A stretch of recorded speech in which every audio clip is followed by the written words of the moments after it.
Olá, pessoal. Estamos aqui hoje com o Caio Gami, nosso Bivest Talks. Caio tem 28 anos, é nascido em São Paulo, atualmente está morando no litoral gaúcho, na cidade de Cidreira, e ele é sócio fundador da Indigo Brand e também cliente da Bivest desde 2019. Seja bem-vindo, Caio. Como estão as coisas por aí? Oiê, obrigado. Bom, aqui pelo menos tá frio pra caramba. É, Então tô tentando sobreviver um pouquinho a isso, esse temporal que tá passando aqui no litoral. Legal. Bom, aqui está o contrário, viu? Um calor danado. Tá doido. Bom, Caio, vamos começar do começo, né? Conta pra gente um pouquinho como que você começou essa sua carreira na área de marketing, design. Conta um pouquinho da sua trajetória até começar a Índigo, né? Porque você escolheu isso na faculdade, como é que foi todo esse processo? Bom, eu a Índigo nasceu em a ideia da Índigo nasceu no final de 2018, mas o porquê dela nascer veio bem antes. A minha carreira começou como designer há um bom tempo atrás na área de educação corporativa. Então, sempre trabalhei focado dentro de projetos corporativos, o que é um pouco avesso a muita gente da área de design e criação, que sempre trabalhou em agências e empresas de publicidade e propaganda. Eu sempre trabalhei mais no cerne da ponta em relação a o que o design e o que uma solução ela impacta nas pessoas. Então, trabalhei dentro dessa área de educação durante muito tempo e em 2018 eu fui me aventurar na área de vou ver o que precisa fazer, vou ver o que eu vou fazer fora da área corporativa e comecei a trabalhar como freela. E isso foi um período de um ano trabalhando como freela, entendendo exatamente o que eu conseguia aportar de valor para outros negócios e para mim, porque eu já não estava mais satisfeito no modelo de negócio que eu trabalhava dentro das empresas, não me sentia contemplado e eu entendi que não batia mais o que eu enxergava como valor para mim, de forma pessoal, e onde eu trabalhava, nos lugares que eu trabalhava. E para mim a ideia da Índigo nasceu nesse período como freelancer, trabalhando com outras pessoas.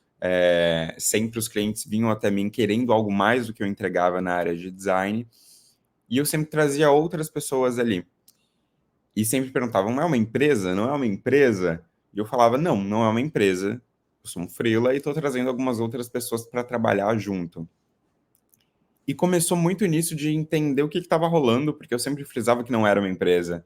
Não era uma empresa, mas quando eu dei por mim, em 2018, eu estava com mais ou menos umas 6 pessoas trabalhando de forma full-time comigo em projetos e atendendo os clientes que vinham atrás de mim.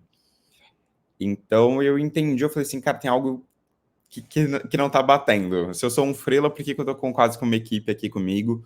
Por que eu tô meio que agenciando essas pessoas? E o que tá acontecendo? E eu entendi muito que aconteceu de uma forma orgânica e de os clientes virem atrás de mim, de não fazer nenhum tipo de divulgação, de olha, tô aqui, tô querendo fazer os trabalhos, tô aqui. E os clientes literalmente começaram a vir atrás de mim. E foi um movimento que eu achei que não iria acontecer.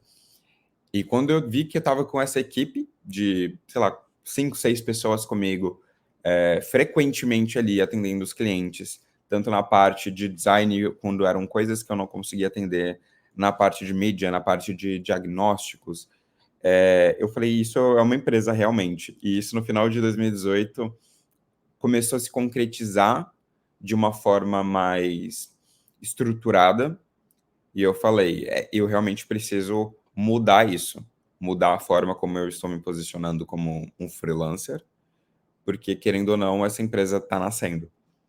E a Indigo nasceu disso, de criar um espaço seguro para mim, que era o que eu não sentia sendo uma pessoa LGBTQIAP+, no ambiente corporativo. Eu não enxergava que eu era visto, escutado, mas ao mesmo tempo eu conseguia colocar tudo que eu precisava dentro das empresas. Em relação, eu era escutado de uma forma mais técnica. e não tão profunda como eu gostaria de ser. E ali começou a nascer desses clientes mesmo, de virem atrás e falarem assim, eu estou entendendo o que você está fazendo, eu estou entendendo o porquê que você está me instigando aqui. E a empresa começou a nascer nisso, de uma forma orgânica, de uma forma sem um planejamento por trás. Ela nasceu muito dessa vontade de não ficar estagnado no mesmo modelo de negócio que eu atuava antes, fazendo os mesmos tipos de projetos e só sendo aquela pessoa que recebe o projeto de a bola quadrada tem que ser quadrada e faça. E eu entendi que eu conseguia mudar esse jogo. Sim, legal. Muita coisa, hein? Eu acho que e assim, é muito legal quando o negócio está ancorado em propósito, porque a resiliência dele tende a ser muito maior, né?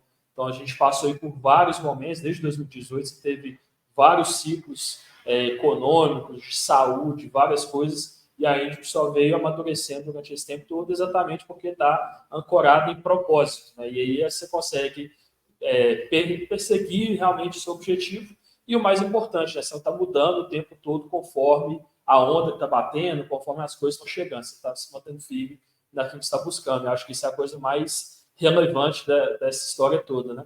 E é legal, assim, você tocou um pouquinho sobre um ponto que eu também queria conversar, que é a respeito da visão que você tem do mercado hoje de marketing design no Brasil. Então, você teve uma carreira em outras empresas, se atuou principalmente com o mercado de educação corporativa, que é talvez o maior dos mercados, né, de corporativismo, onde você vai ter ali as pessoas no mais alto grau executivo, onde você vai ter um foco muito grande em pessoas. Como que você vê a atuação hoje do mercado de marketing design, que principalmente se proliferou muito nos últimos anos, né? Então, você tem uma série de pessoas que começaram com você, como freelancers, que atuam de forma autônoma, você tem empresas muito grandes, você tem empresas nichadas, é um mercado muito diverso e amplo. Como que você vê isso hoje em dia? Pessoas mais velhas que já atuam, pessoas mais novas estão chegando. Como você está vendo essa visão sua? Como você tem essa visão atualmente do mercado de marketing e design? Olha, é complicado. Eu acho que teve um ponto que eu trouxe em relação a quando eu estava dentro das empresas, eu não era escutado, mas ao mesmo tempo eu era escutado, que era muito nisso. Normalmente, dentro do mercado corporativo, de educação corporativa, quando a gente trabalha com posicionamento de empresas, muitas vezes a gente tem um posicionamento muito firmado em pedra. Então, muitas vezes, quando projetos chegavam, porque alguém da área comercial, alguém de um head de RH, um CEO da empresa falava, não, tem que ser assim dessa forma. Porque acha que tem que ser assim dessa forma. E chegava até mim, chegava até minha equipe na época, dentro de empresa, que tem que ser dessa forma. E a gente olhava e falava assim, mas não tem que ser dessa forma. Por que a gente não consegue mexer, mudar um pouco isso? Então, e quando a gente tinha essa oportunidade, comprava uma briga, a gente conseguia mostrar o ponto de, tipo, o porquê disso. Mas era difícil, era sempre uma batalha. E ao longo desse período de mudanças vamos falar de 2017 para cá, em relação a movimentos econômicos do mundo, eu acho que muita coisa tem mudado em relação a estruturas das empresas. Hoje, quando a gente fala muito sobre o mercado de marketing, quando a gente fala muito sobre criativos no geral, a gente sempre tem aquele estigma das pessoas que, ai, tirou a ideia daqui da cabeça, agora ela vai fazer isso, vai fazer aquilo. E a gente viu muitos testes ao longo do período pré-pandemia, na pandemia em si, que o mercado deu uma grande segurada, o mercado praticamente falou, não vamos mexer em estrutura nenhuma, não vamos mudar nada do que a gente está fazendo, mesmo se o time está perdendo, vamos manter aqui, porque é um pouco arriscado. É claro que a gente teve muitas exceções disso, mas eu vejo que o mercado em si, ele atua de uma forma meio aquele copycat. O meu concorrente está fazendo isso, agora eu vou fazer. Ah, o fulano de tal fez isso, agora eu vou estar ali fazendo. Dentro da área corporativa, quando a gente vê em relação a posicionamento, de negócios em si, em construção de marca, quando a gente vê esses estudos de o que as marcas estão fazendo de fato, o que é o propósito de cada marca, onde elas se posicionam, o que elas atendem, quais clientes elas atendem, o que elas fazem de fato, tem sido muito uma cópia da cópia da cópia. E isso a gente tem exceções, isso a gente tem clientes que fazem realmente diferente, mas quando a gente vê em grandes massas em relação a até o que a comunicação consegue auxiliar, é muito disso de mostrar para o cliente que não necessariamente você precisa fazer o que o seu concorrente está fazendo. E o papel do designer, o papel do criativo, o papel do publicitário, o papel do head de marketing, do CMO, é realmente posicionar quem está ali na ponta, quem está ali na área comercial. Porque, querendo ou não, hoje a área de marketing e a área comercial, a área de vendas em si, elas caminham juntas, elas caminham lado a lado, porque não adianta, às vezes, a gente vender algo dos sonhos. A gente vender, às vezes, um produto que não existe ainda na empresa, a gente vender que a empresa se posiciona de tal forma e ela não se posiciona. Então, eu vejo que hoje é uma grande dificuldade do mercado, em empresas no geral, de ser posicionadas e também de forma interna. E eu vejo que hoje existe um pouco dessa briga da área de comunicação com uma área institucional, a área interna, de manter fiel ao que a empresa é, de fato, e não ficar só fazendo essa cópia da cópia da cópia. Acho que hoje a gente tem muitas empresas focando em agências em si, que toda empresa, toda agência, sei lá, de São Paulo, atende aquela empresa do setor de telecomunicações. Aí todo mundo tem aquela conta, todo mundo atende. Todo mundo está fazendo uma cópia da cópia do outro, todo mundo pega uma pontinha do budget para fazer, todo mundo faz alguma coisinha ali, outra aqui, mas não quer dizer que que as empresas em si estão fazendo um projeto muito bem pensado, e não dizendo que não estão, mas eu digo que hoje a gente precisa de profissionais que consigam sentar na mesa de diretoria e falar, tá, o porquê que a gente vai fazer essa campanha? E porque o concorrente tal está fazendo essa campanha. Por quê? Por que a gente precisa fazer isso? Eu vejo que o mercado de comunicação hoje, a área publicitária em si, e já vou deixar isso bem frisado, que não é uma área que eu atuo e também não tenho esse desejo hoje, neste momento, de atuar. Tem essa briga dessa área institucional com a área de publicidade para a gente entender realmente o que as empresas querem de fato fazer, o que as empresas querem de fato estar posicionadas, porque é um efeito dominó em relação a posicionamento de empresas, posicionamento dos negócios e de como isso vai ser reverberado tanto em todas as áreas de comunicação, design, marketing. Então, eu vejo que tem um pouco dessa falta de alinhamento em muitas empresas, de ser quase algo muito top-down que a gente só consegue seguir. Então vamos lá, vamos seguir, vamos fazendo dessa forma como a gente acha que tem que ser feito. E nesse pós-pandemia, e na pandemia e no pós-pandemia, acho que foi muito esse momento de refletir e de ver como esse cenário está sendo mais fixo, de seguir o que o concorrente fez e não inovar tanto. Então, aqui dentro, hoje, a gente faz sempre diagnósticos antes de qualquer projeto de posicionamento de marca, de estruturação de algum tipo de campanha interna para o cliente, a gente faz diagnósticos. A gente sempre roda um diagnóstico para entender qual que é o cenário do cliente e qual que é o cenário do momento da empresa em si.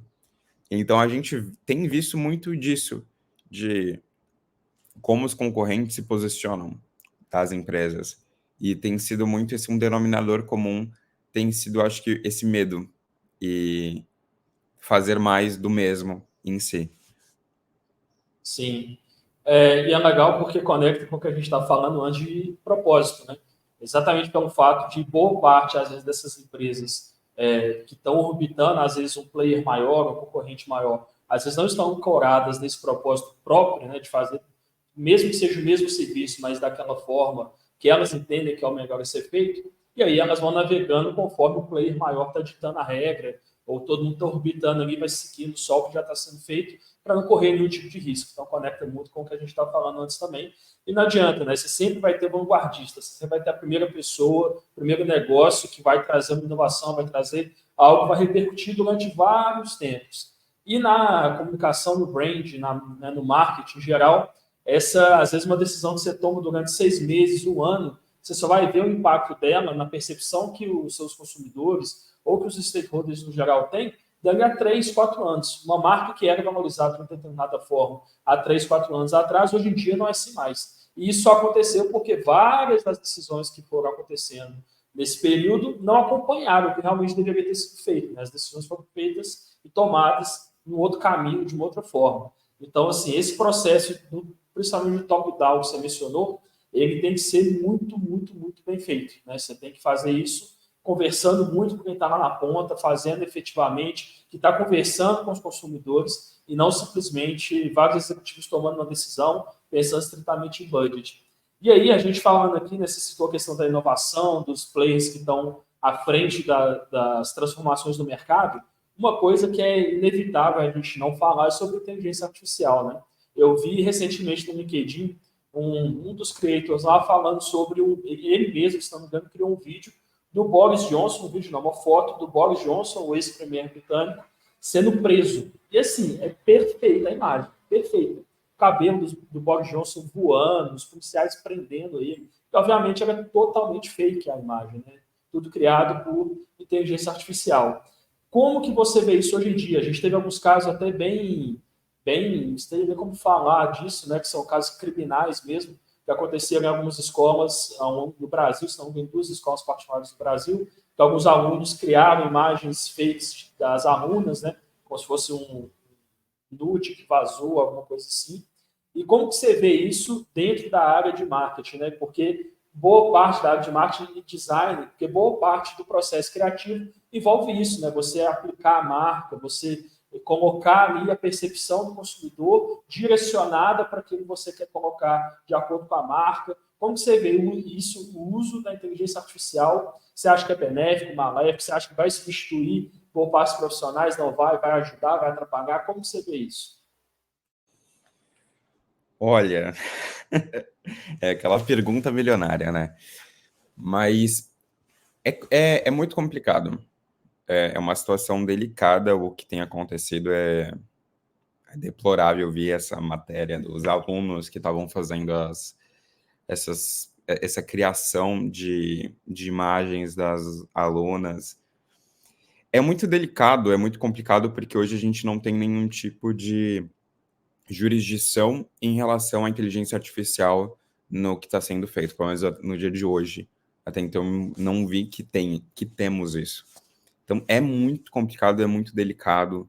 Acho que existe muito essa linha tênue de profissionais que utilizam inteligências artificiais para ajudar no próprio trabalho, para ajudar a melhorar a produtividade, e tem muito movimento de substituição.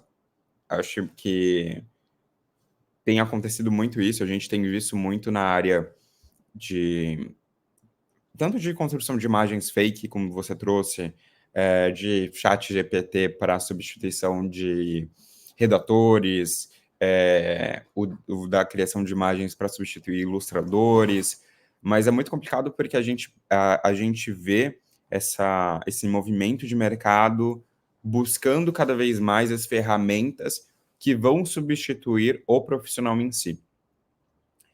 E isso eu tenho visto mesmo. Eu tenho dado muito estudada em relação a esses movimentos das inteligências artificiais, como elas estão sendo utilizadas, o porquê estão sendo utilizadas e como que a gente vai utilizá-las no dia a dia.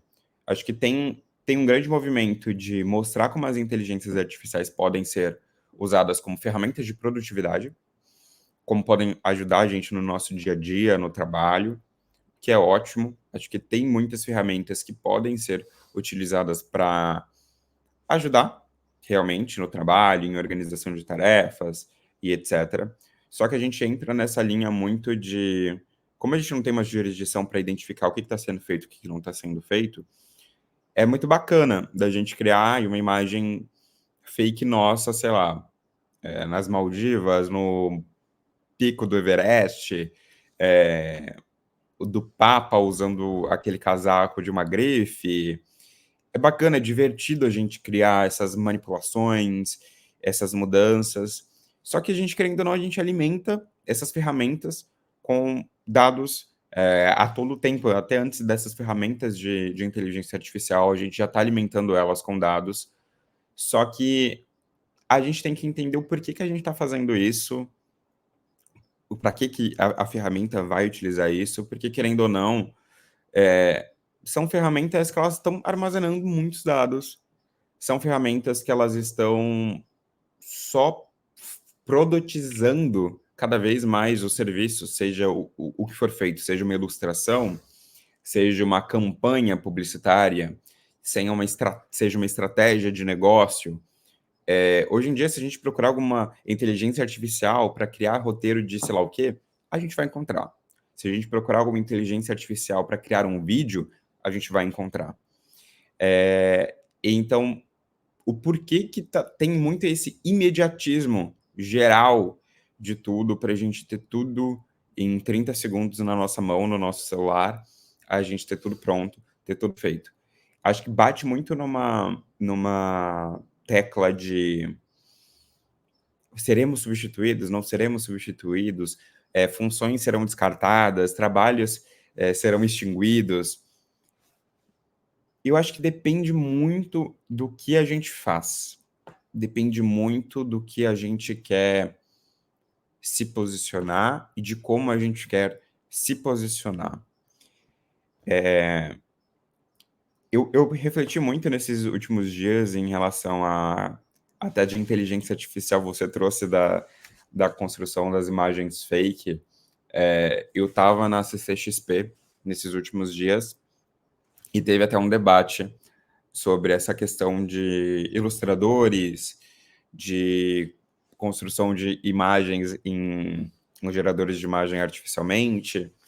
Como que a gente lida com isso? Querendo ou não, muitas das inteligências artificiais, elas buscam os traços dos ilustradores, os traços de alguém já feitos, muitas vezes não é criado do zero isso. A gente está alimentando esses dados, e então, querendo ou não, a gente está alimentando essas ferramentas de alguma forma, seja com a curiosidade do que a gente até quer saber de, pai, será que dá para criar uma imagem X? Será que dá para criar algo Y? A gente está alimentando isso e tá surgindo. Só que muitas vezes é do zero, e muitas vezes se torna algo que se torna comercial, se torna utilizado unicamente para um propósito supérfluo em si e completamente superficial, porque a gente está criando algo sem uma estratégia por trás dali. Exemplo disso na prática, às vezes um cliente que chega e fala assim, eu não preciso de uma campanha X, eu não preciso contratar um redator, eu não preciso contratar um designer para fazer isso, eu vou jogar num chat GPT da vida e vai gerar isso para mim. Claro, isso vai gerar isso para você. Só que você está capacitado para identificar o que de fato a ferramenta está te trazendo, ver isso e falar, faz sentido ou não faz sentido, eu vou utilizar isso dessa forma, questões de direito autoral, N questões que englobam o uso de ferramentas de inteligência artificial hoje para a área comercial. E quando eu digo comercial, a gente vai veicular uma campanha sendo utilizado um roteiro completamente gerado em inteligência artificial. A gente vai ter pessoas que foram geradas em inteligência artificial nesse vídeo. O vídeo inteiro foi gerado em inteligência artificial. E aí bate muito nessa questão de, tipo, nossa, o designer, então, vai perder a função. O ilustrador vai perder a função, o redator vai perder a função. Se a gente olhar muito, é quase que um Black Mirror geral do que a gente está passando. Só que é muito a gente entender o que a gente de fato faz. São movimentos apartados que se conectam. O movimento da inteligência artificial hoje, o que a gente pode fazer, ao meu ver, na data de hoje é da gente ter uma jurisdição real de onde ela vai ser utilizada, de como ela vai ser utilizada, para não impactar muito nessa questão de, tipo, não preciso de você, vou te substituir por, sei lá, uma inteligência artificial. Não que isso vá acontecer imediatamente, mas eu vejo que tem empresas hoje que enxergam muito as áreas de comunicação, marketing, criativos no geral, como gasto e não investimento. E isso existe. A gente ficou até sabendo de um cliente recentemente, na semana passada, de um cliente falando: o departamento de criação que ficava na Europa foi completamente desligado por uma redução de gastos. E hoje a gente não tem ninguém para fazer. E aí foi muito nesse debate, tipo, tá, e quem que tá fazendo hoje? Algo de criação, de estratégia. E o cliente trouxe ninguém. E você fala, tá. Não era com essa pessoa que a gente iria debater isso, seria com a liderança que estava supervisionando a área de comunicação deles. É uma empresa internacional. E eu parei, eu refleti, eu falei assim, caraca, complicado.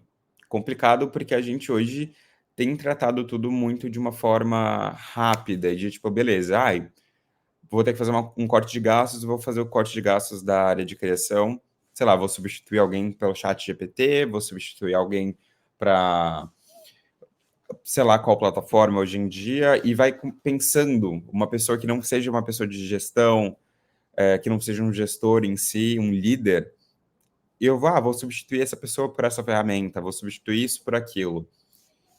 E aí, como que você une tudo isso? E aí, como é que você realmente reúne todas essas informações, todo esse capital intelectual e vê se está sendo efetivo, vê se está tendo algum tipo de retorno? Porque não é identificar as pessoas como ferramentas, o que muitas empresas às vezes fazem por N fatores, de às vezes o cargo só ficar fixo naquilo e também não olhar para o lado, e da gente mostrar muito não é substituição, e sim a gente utilizar as ferramentas exatamente como um auxílio para o nosso trabalho, e não de um caráter de substituição, porque às vezes a gente espera um pouco que a gente tenha líderes capacitados, e hoje a gente tem chefes, muitas vezes.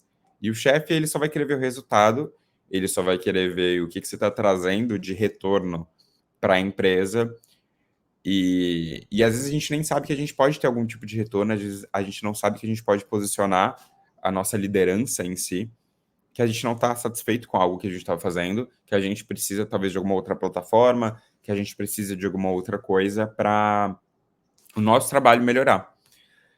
E eu penso hoje, ainda não totalmente firmado com essa ideia, é algo que eu tenho até digerido e pensado muito internamente, tenho trocado aqui com o time da Índigo em relação a até como que tá esse mercado, como é que a gente posiciona e como que a gente trata isso cada vez mais nas empresas, porque é muito fácil às vezes a gente jogar a responsabilidade na pessoa, de tipo, você não mostrou que você era tão capacitada, que você era tão efetiva para a empresa, então por isso que foi demitida e substituída por um chat GPT da vida.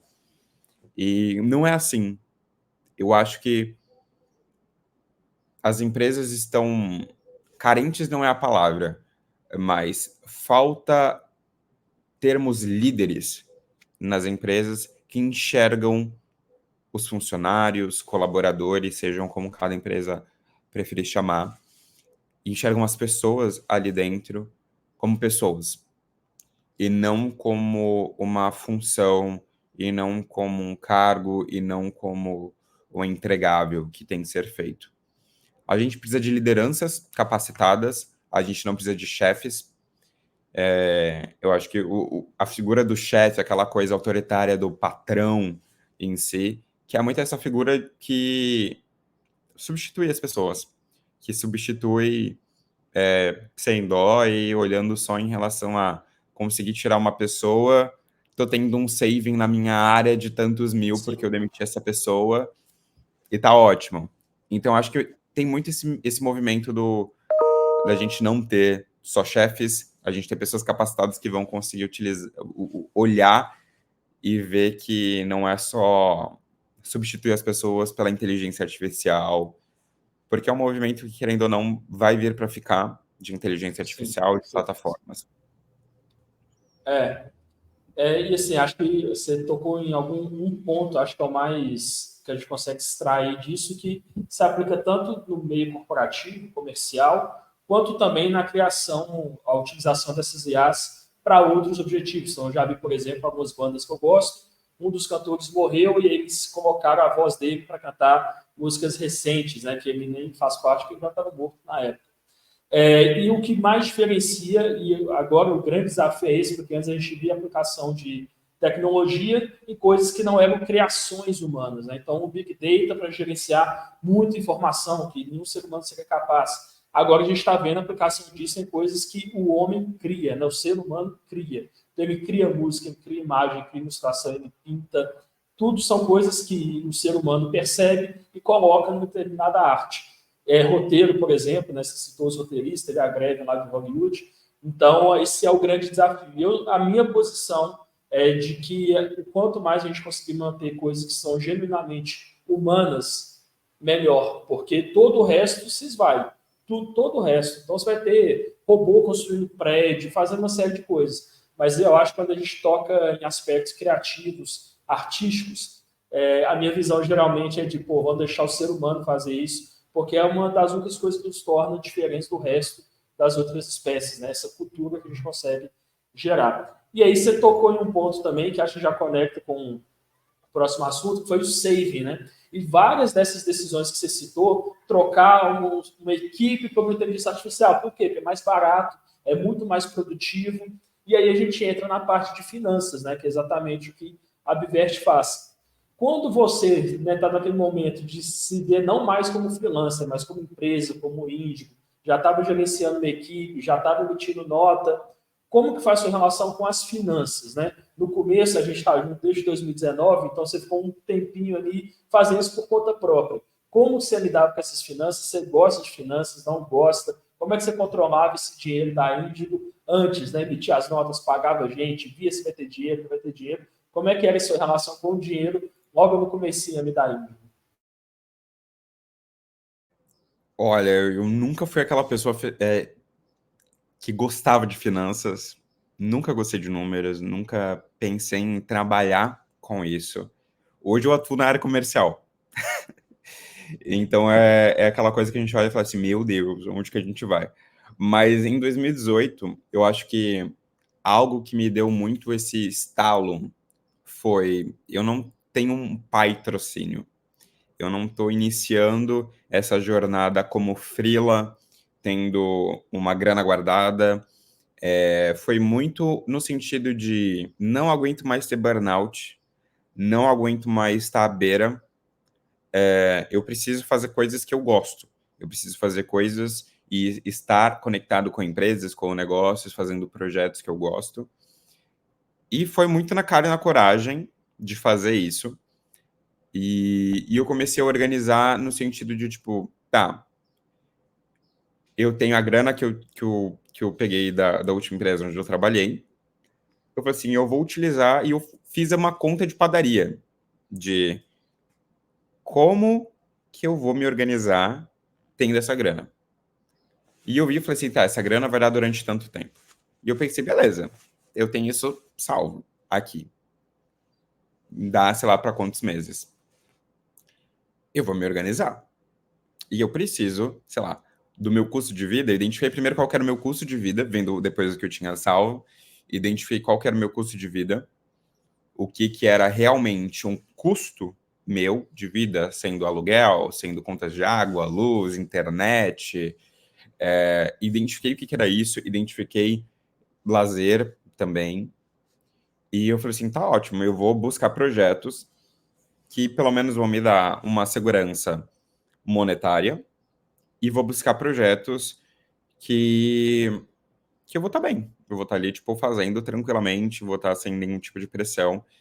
E eu meio que criei meio que produtos de entregáveis, pacotes de entregáveis, que eram basicamente o meu custo de vida. E eu comecei a fazer esse custo de vida de uma forma mais frequente, rápida. E eu falei assim, tá ótimo, então agora eu tô tranquilo. Então eu brinco que na época eu fazia... a minha meta, que eu criei uma meta, era fazer 3 vezes o meu custo de vida em um mês. Eu não sabia como seria o mês seguinte, nem o outro, então eu colocava uma meta mínima de fazer o meu custo de vida em um mês. E foi nisso que eu comecei indo e organizando. Falei assim, tá bom, recebi essa grana, onde que vai entrar? Como que eu vou fazer isso? E eu comecei a criar algumas coisas.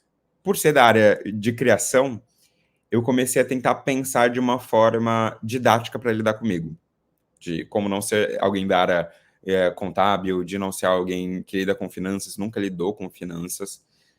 E não tinha ninguém ali para me auxiliar na época. Ainda não estava com a Bivert. Eu parei e pensei, eu preciso criar algum tipo de sistema que eu entenda.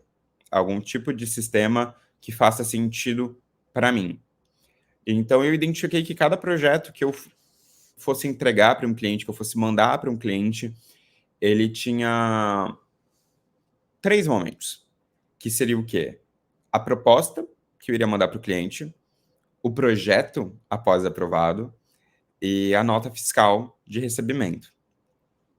E para eu identificar isso, porque na época, e ainda hoje, mas na época eu não tinha estrutura financeira na época de ter alguém que vai olhar isso para mim, na época eu identifiquei que eu tinha muitos projetos dentro das mesmas empresas, com nomes diferentes, entregando para áreas diferentes, e eu falei assim, para eu não me bagunçar, para eu até identificar se o cliente me pagou ou não me pagou, eu criei um número de projeto ali dentro.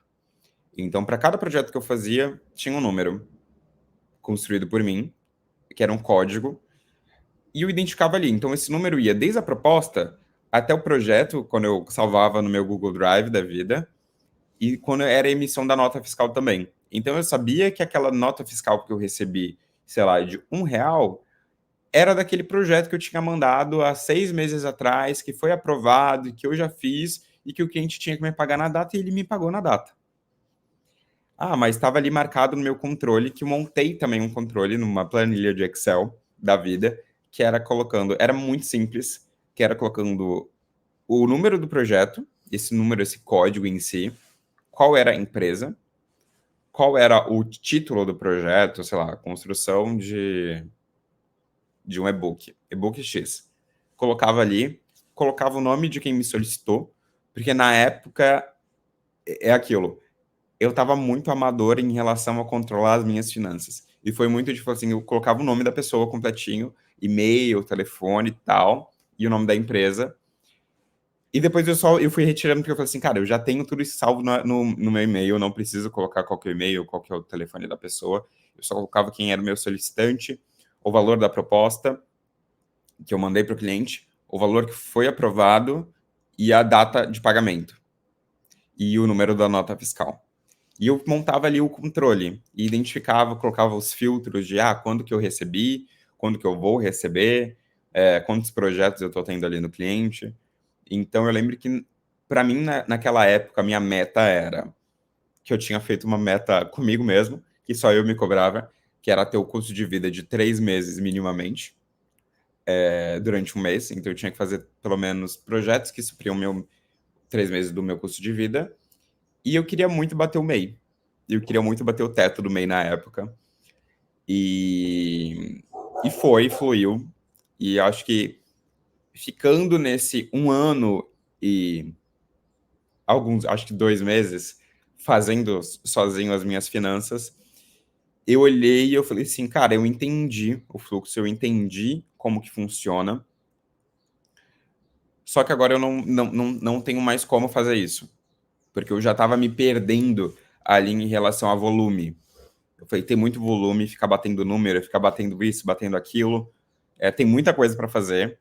E eu pensei, falei assim, não está sendo mais saudável para mim ficar tendo dupla cadeira, fazendo mais de uma função do que eu deveria estar fazendo. E eu entendi a lógica financeira, eu entendi a lógica, pelo menos, da minha empresa ali naquele momento. em early stage da Índigo, eu entendi como é que funciona, eu entendi como é que funciona o fluxo do meu cliente, eu entendi que cada cliente tem a sua política de pagamento. Não vão ser todos os clientes trabalhando com área corporativa que eles vão pagar no ato, quando você fecha com eles. Sim, Existem clientes que eles vão pagar no final do projeto.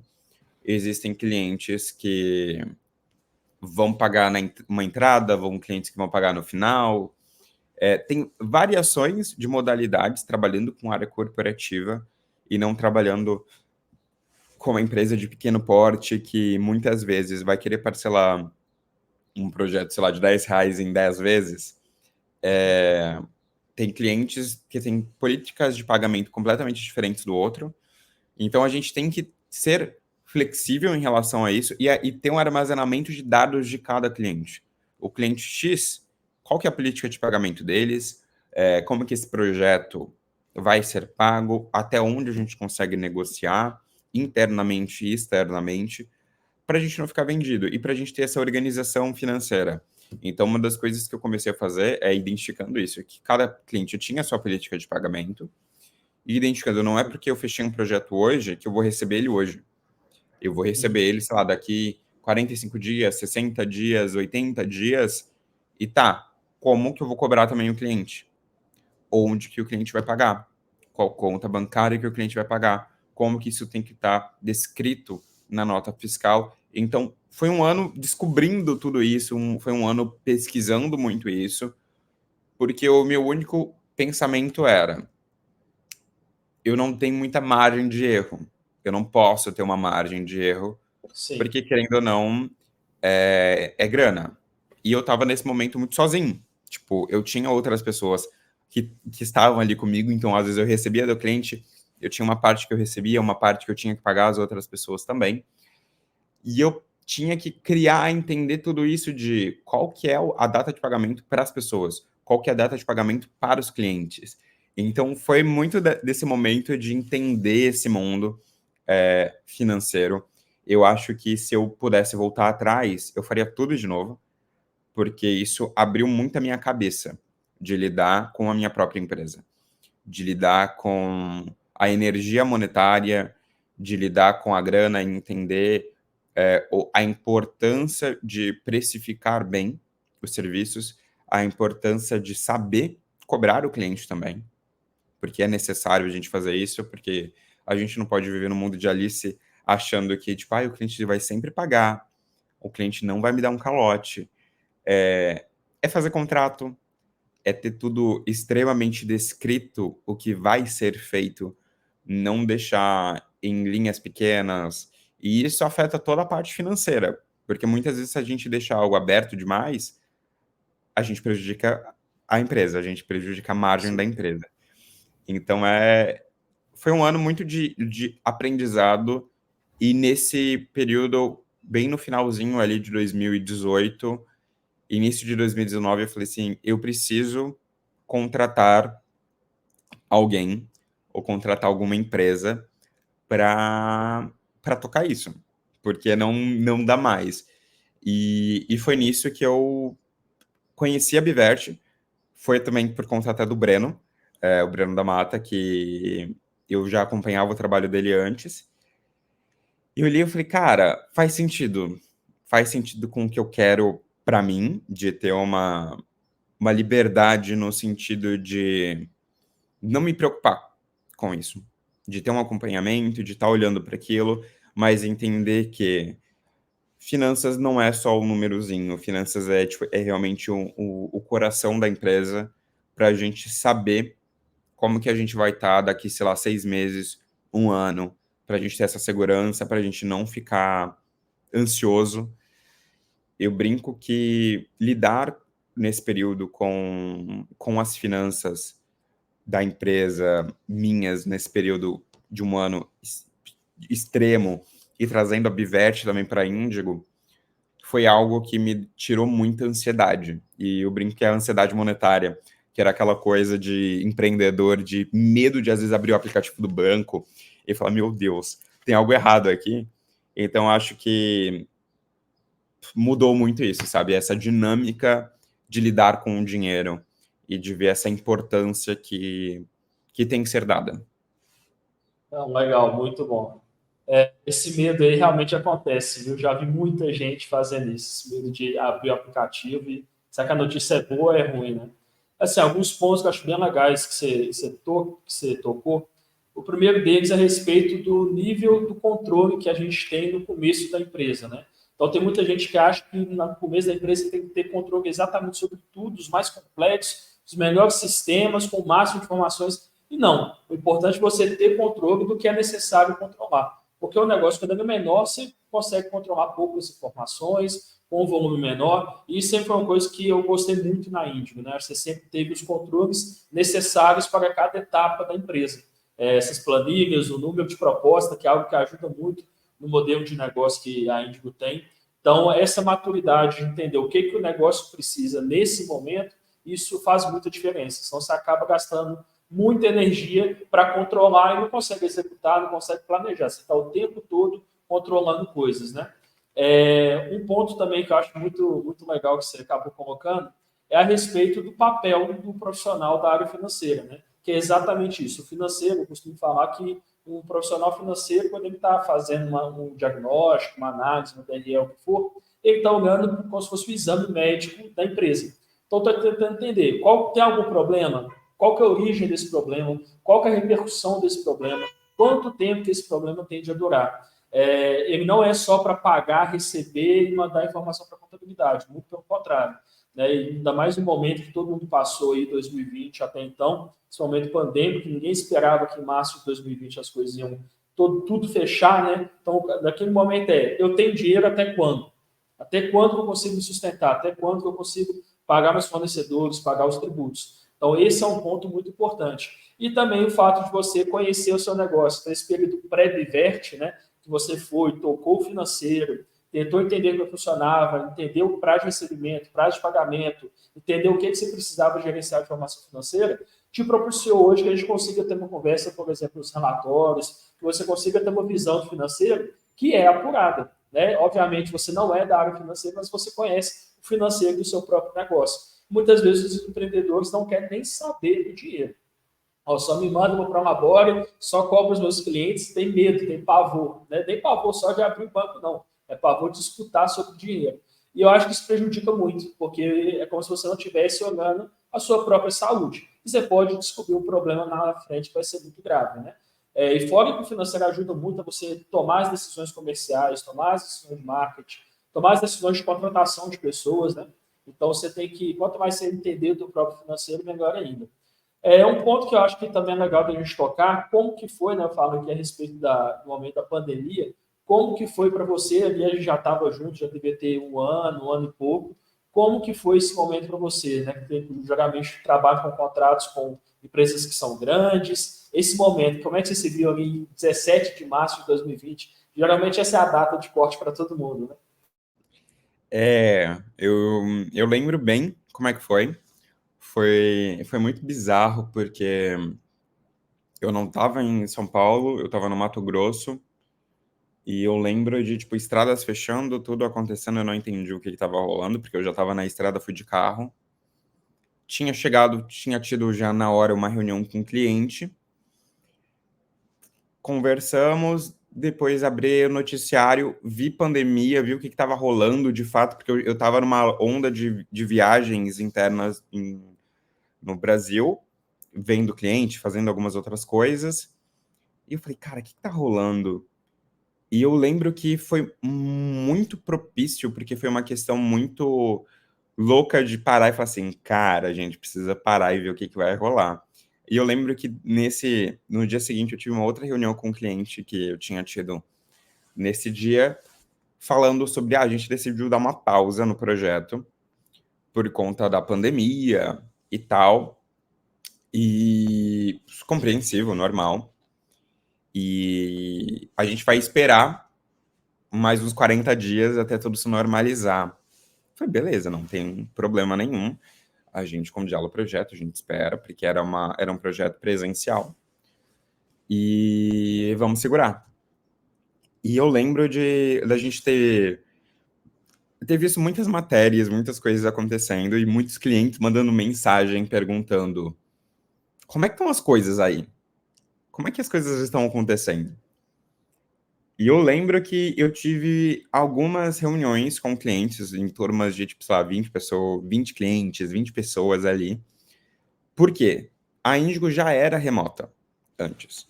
Então, quando eu fiquei como freela em 2018 e eu já tinha outras pessoas trabalhando comigo, era de forma completamente remota. Eu atendia todos os clientes de forma remota e às vezes eu ia para fazer reunião presencial, para tomar um café com o cliente, para almoçar. Às vezes, putz, trabalhar aqui do escritório do cliente, alguma coisa assim, beleza, vamos, casava um dia lá, alguma coisa assim. Mas o grosso em si era totalmente remoto. Ter essa gestão do time era completamente remota. E quando veio a pandemia, muitos clientes vieram para perguntar de como que vocês estão lidando aí? E eu falei, olha, não mudou nada para gente. Em relação ao trabalho, em relação ao time, a gente está pegando as demandas normalmente, porque, como vocês sabem, somos remotos, sempre fomos remotos. E foi muito difícil de ver clientes falando: a empresa não vai conseguir ser remota, não vai dar para a gente ter mais de uma reunião, 2 reuniões por dia com o cliente, fazer mais de uma entrega por dia com clientes, porque é impossível, não vai dar. Aí corta para, sei lá, 40 dias depois, todo mundo fazendo isso, porque foi um momento muito de pânico. E eu lembro de olhar e falando, os clientes não sabem realmente como agir no remoto. Os clientes não sabem muito como lidar realmente com pessoas, lidar com o que está acontecendo ali. Foi muito difícil de ver muitas empresas grandes e que eu já tinha contato antes, completamente perdidas ali, sem saber o que fazer. E eu vi que a gente, por já estar no modelo 100% remoto, não era nem híbrido, era um momento 100% remoto, e eu, como comercial e mais na época como designer sênior, de ir no cliente e fazer mais essa parte comercial. Claro, se eu estivesse perto do cliente. Então, se eu estivesse em São Paulo e tivesse uma reunião, eu ia por bom grado e porque não tinha nenhum problema para mim na época. E é muito louco de ver como foi isso para as pessoas e ver esse momento dos clientes com medo. Então, o medo eu vi que tomou conta de muita gente, as pessoas estavam muito despreparadas e, e foi muito complicado de escutar de tipo, a gente vai ficar só 40 dias, 50 dias remotos e depois volta tudo ao normal. E eu lembro de olhar e falar assim, cara, vai mexer. Vai mexer em muita coisa. E eu lembro que eu até falei com você via telefone, num dia eu te liguei, eu perguntei como é que estavam as finanças da empresa, como é que estavam as coisas, eu falei assim, a gente não sabe como é que vai ser, porque os clientes estão em pânico. A gente não estava em pânico, mas os clientes, o mercado em si estavam em pânico. E eu lembro de eu falar, tipo, olha, diminui o meu prolabore pela metade, vamos segurar, vamos fazer mais caixa, não tem problema, vamos segurar as pontas onde dá, não vamos demitir ninguém, vamos manter como que a gente está, porque vamos ver como que o mercado vai se adaptar, vamos ver como que o mercado vai lidar com essa questão. Porque para a gente não foi difícil lidar com os projetos, lidar com o trabalho em si. A pandemia em si foi um caos, lidar com a pandemia. Mas em relação a trabalho, o nosso modelo de negócio, ele já estava formatado para ser assim, para ser sustentável à distância. Então, acho que a gente parou e analisou muito o mercado, analisou muito o medo das empresas, analisou muito aquela frase de vamos segurar o budget, vamos segurar aqui porque daqui 40 dias a gente volta, vamos segurar um pouco porque depois vai tudo voltar ao normal. Então a gente viu muito essa falta de planejamento das Sim. empresas de se manter atuando somente em um formato que era o formato presencial, que era o formato olho no olho com as pessoas e de verbalizarem que um outro formato não poderia existir, que um outro formato não seria persistente. Então, eu vi muito medo das empresas, vi muito medo de clientes de lidar com isso, e foi algo que a gente meio que foi lidando aos poucos com os clientes, tranquilizando e pensando até em novos formatos. E foi aí quando a gente começou a realmente trabalhar mais de uma forma consultiva. Hoje a Indigo se posiciona como uma consultoria de comunicação e branding. Na época a gente só se posicionava como uma empresa de design e a gente se posicionou muito como consultoria em relação a, tá bom, o que a gente pode mexer nesse modelo de negócio de vocês? Porque os clientes falavam, não, a gente a gente vai esperar o cenário mudar para aí a gente voltar o projeto. E uma das coisas, eu ouvi isso de uma reunião, ouvi isso de uma segunda, eu falei, cara, a gente precisa mudar isso. E eu comecei a abordar de outras formas as reuniões, de tipo, tá, o que a gente pode fazer para não congelar o projeto e da gente fazer essa entrega? Vamos fazer uma entrega virtual? Vamos fazer uma entrega digital? Vamos mudar esse entregável que deveria ser impresso, entregar, tipo, olho no olho das pessoas? Vamos mudar esse material para um material X? Vamos pensar numa logística de entrega para as pessoas, montar um kit de segurança para as pessoas quando elas receberem esse material que a gente vai mandar desses treinamentos, desses projetos. Então, nisso, a gente começou até mexer nesse jogo, para a gente não ficar só à mercê do cliente, à mercê do medo do cliente. Então, foi mais ou menos nesse cenário que a gente lidou com a Sim. pandemia. Aqui na Bivert, a gente já tinha também o modelo desde sempre, assim, desde 2017, 2018, a gente já era híbrido, né? A gente sempre teve escritório, mas trabalhava 80%, 90% home office. Para a gente em si não mudou praticamente nada, né? A gente, inclusive, adicionou novas ferramentas que começaram a surgir mais coisas, né, para poder dar uma estrutura de home office, mas os nossos clientes realmente passaram poucas e boas aí, né? A gente passou por um processo bem complicado, porque nem todo mundo estava preparado. Eu acho que tem como se preparar para uma pandemia depois, agora sim, né? Agora todo mundo com certeza já está pensando nisso em algum momento e tudo mais. Mas a minha 2020 era impensável que algo fosse transformar o mundo como transformou. E aí, para a gente já ir caminhando para o final do nosso bate-papo, qual que é a dica que você daria para quem está começando a empreender, principalmente nessa área, né, de design, comunicação, marketing, e que pretende atuar com negócios que sejam negócios de propósito, negócios criativos, que tenham similaridade com o que a Indigo faz, né? Definir um modelo de negócio. Para mim é isso. Acho que se a gente olhar friamente a Indigo, hoje a gente trabalha com uma consultoria de comunicação e branding para as empresas. A gente trabalha com empresas nacionais e internacionais, posicionando negócios, empresas de grande porte e médio porte, startups. Mas hoje uma das coisas que a gente olha é muito o modelo de negócio e o que a gente faz. Se a gente olhar as redes sociais da Índio, se a gente olhar site, olhar outras coisas, hoje é uma briga que a gente não está querendo comprar, sabe? Neste momento de hoje, da data de hoje, ainda não está sendo algo que a gente tem investido no nosso próprio posicionamento massificado. Hoje, se a gente parar e ver os clientes vêm até a gente tem um grande movimento comercial, o nome da Índigo dentro das áreas corporativas roda bastante, e a gente faz isso e isso acontece sem muito esforço. O esforço hoje comercial tem sido muito de chegar até as empresas e mostrar o que tem que ser feito. Hoje, a gente enxerga que tem muitas empresas que falam, putz, se lança no Instagram, se lança no TikTok, faz isso, faz aquilo.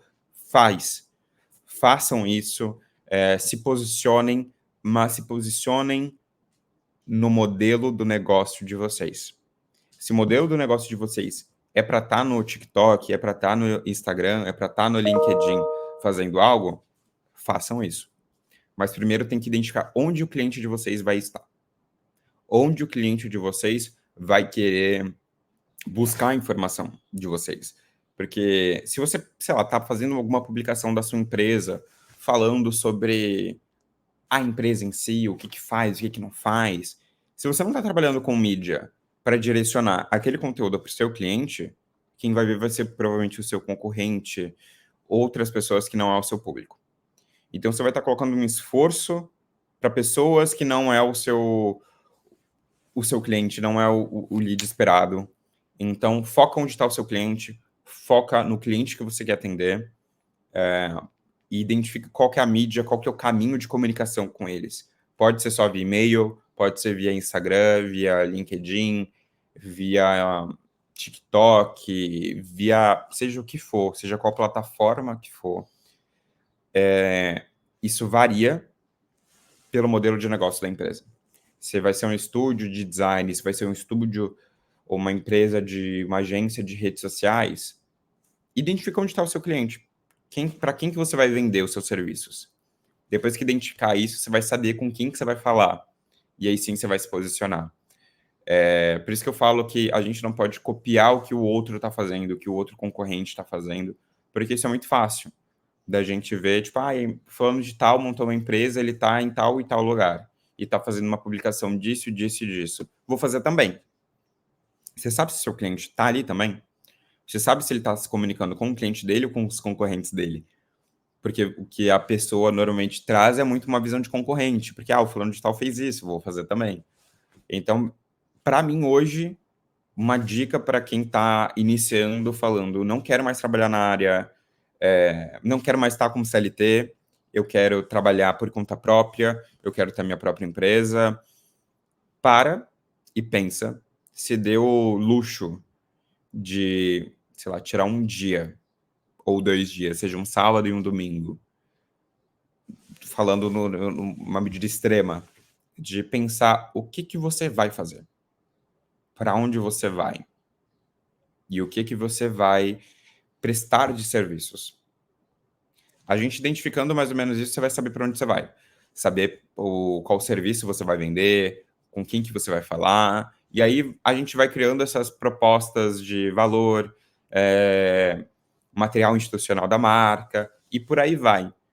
Mas eu vejo que hoje, para uma empresa se manter estruturada, pelo menos durante 1 ano, 3 anos, 5 anos e por aí vai, o modelo de negócio ele tem que estar bem feito, no sentido de, pelo menos, saber o que eu vou vender, o que eu vou prestar de serviços e para quem. E não só vender algo porque queria vender ou porque quer um dinheiro no final do mês, porque não quer mais trabalhar como CLT, não quer mais ter um chefe. Tem que parar e pensar muito. Não é só ir fazer, não é só ir na cara e na coragem. Exige um esforço e o esforço nunca é fácil. Ele é desconfortável da gente identificar realmente o que que a gente de fato é bom, o que que de fato a gente vai prestar de serviços e a gente parar também para pensar em como vender as coisas. Então, tira um tempo, estuda bastante, seja fim de semana, seja de noite, seja ainda tá como CLT, ou seja, tira um tempo para estudar. Ou seja, alguém que já está empreendendo, já está sendo seu próprio chefe, seu próprio líder ali dentro, tira um tempo para se planejar. Para planejar, a gente está acabando, sei lá, 2023, é pensar como é que é o próximo ano. O que que eu vou fazer? Como que eu quero que seja esse próximo Sim, ano? E planejar, nem que seja numa folha A4, colocar, listar todas as coisas e organizar essas informações. perfeito. Concordo e assino embaixo. Assim, uma das coisas mais importantes que a gente fez no começo da Pivete foi desenhar esse modelo de negócios, colocar quais eram os nossos limites, onde a gente queria chegar, com o que, que a gente queria falar, quem que a gente queria que fosse os nossos clientes. E isso tem guiado toda a jornada da Pivete até aqui e acho que a gente tem feito um bom trabalho nesse sentido. Porque as possibilidades são várias, né? Então, se você não sabe exatamente em que lugar de todo esse mundo do ambiente de negócio você quer estar, você fica perdido. Cada hora surge uma oportunidade, cada hora surge uma chance nova de ir para um novo lugar, fazer uma nova coisa. E aí você precisa saber falar sim e não para cada uma das oportunidades, de acordo com o que você tem de objetivo. Caio, é isso. Te agradecemos muito pelo bate-papo, né? Acho uma conversa muito produtiva. Você tem um carinho muito grande aqui de todo mundo da Bivest, a gente sempre cita você nos nossos bate-papos, nossas conversas. E é isso, acho que a gente tem um longo caminho traçado e que tende a melhorar cada vez mais de acordo com o que a gente tem feito nessa parceria, né? Bivest Índigo e tudo mais. Beleza? Algum Beleza. recado final? Eu acho que agradecer, acho que foi um papo bom. Acho que é importante ter mais esses movimentos, acho que é importante cada vez mais ter trocas, seja com todas as pessoas. Acho que a pandemia veio muito para a gente, sem ser aquela pessoa que seja super positiva, porque eu não sou uma pessoa super positiva, mas é parar e pensar assim, o que que a gente aprendeu com isso, né? O que que a gente passou por isso? A gente se isolou muito, e muita gente às vezes aprendeu muitas coisas, outras pessoas não aprenderam tanto, algumas outras pessoas aprenderam algo que o outro não entendeu, e seja de maturidade de negócio, seja de finanças, seja de posicionamento, seja o que for, eu acho que é ter troca, e é perguntar, estar aberto a escutar também para a gente realmente sempre estar evoluindo. Então, acho que esse movimento que vocês estão fazendo é importante para a gente fazer as coisas andarem cada vez mais em todos os lugares. É isso. Muito obrigado. Até o próximo Bivest Talks.